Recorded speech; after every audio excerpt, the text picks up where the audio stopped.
जम्मू कश्मीर को लेकर आज एक हिस्टोरिक जो है वो लिखा जाएगा, जिसको लेकर आज सर्वोच्च न्यायालय की तरफ से क्या कुछ वर्डिक्ट आने वाला है उसको लेकर पूरे देश की निगाहें हैं और जम्मू कश्मीर की राजनीति के अंदर जो है किस तरह से गरमाई हुई है, उसी पर विशेष चर्चा करने के लिए जम्मू कश्मीर के former deputy CM Kavindra Gupta ji Gulistan से एक्सक्लूसिव बातचीत करने के लिए मौजूद है। सर, किस तरह से देखते हैं आज के हिस्टोरिक डे को लेकर, सर्वोच्च न्यायालय के इस फैसले को लेकर?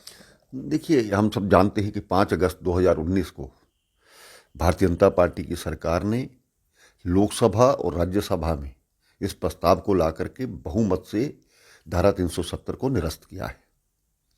और अब जबकि उसके बाद बहुत सी ऐसी पार्टियों ने, विपक्ष ने याचिकाएं दायर की थी, एक लंबी सुनवाई उसके पास बाद हुई है।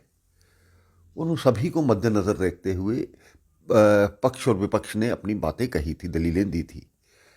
धारा 370 के कारण से यहाँ पर एक विधान, एक निशान, एक प्रधान को लेकर के भारतीय जनता पार्टी ने जनसंघ के रूप में और भारतीय जनता पार्टी के रूप में लगातार संघर्ष किया है। हमने कहा था कि जब बहुमत में हमारी सरकार होगी तो हम इसको हटाएंगे, और हटाया।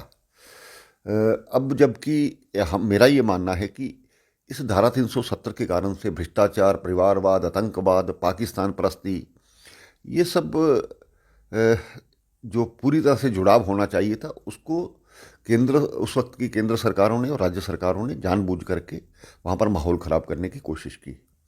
आज माहौल साजगार है। धारा 370 के कारण से ये लोग भी समझते हैं और प्रशासन और शासन को पता है।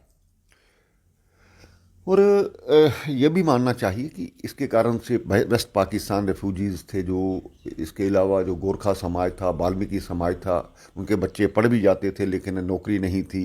वाल्मीकि समाज को सिर्फ सफाई कर्मचारी का काम करना पड़ता था। हमारी बेटियां बाहर ब्याई जाती थी, वो अधिकारों से वंचित हो जाती है। कैसा न्याय है एक देश में रह करके? तो जो हमने किया, लोगों के हितों के लिए किया, भारतीय संविधान के अनुसार किया।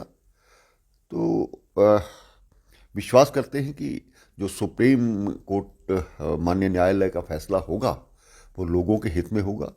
संविधान में अधिकार मिले हैं सभी को, तो उन्हीं अधिकारों को मद्देनज़र रख करके उनके हित में फैसला आएगा। एक आखिरी सवाल आपसे करेंगे, जो जिन्होंने पिटीशन फाइल की है, अगर ये फैसला उनके हक में जाता है तो भाजपा इसे किस तरह से देखती है? देखिए, ऐसा है कि अंतिम जो निर्णय रहता है वो सर्वोच्च न्यायालय का रहता है।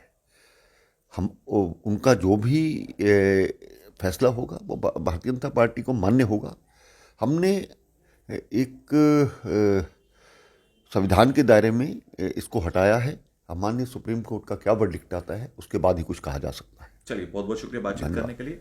तो आपने देखा कि former deputy CM Kavindra Gupta इस वक्त गुलिस्तान से एक्सक्लूसिव बातचीत करने के लिए मौजूद थे। उन्होंने कहा कि जो सर्वोच्च न्यायालय का फैसला होगा वो स्वीकार होगा और सर्वोच्च रहेगा। खास report video journalist Deepak ji के साथ गुलिस्तान न्यूज से। नमस्कार।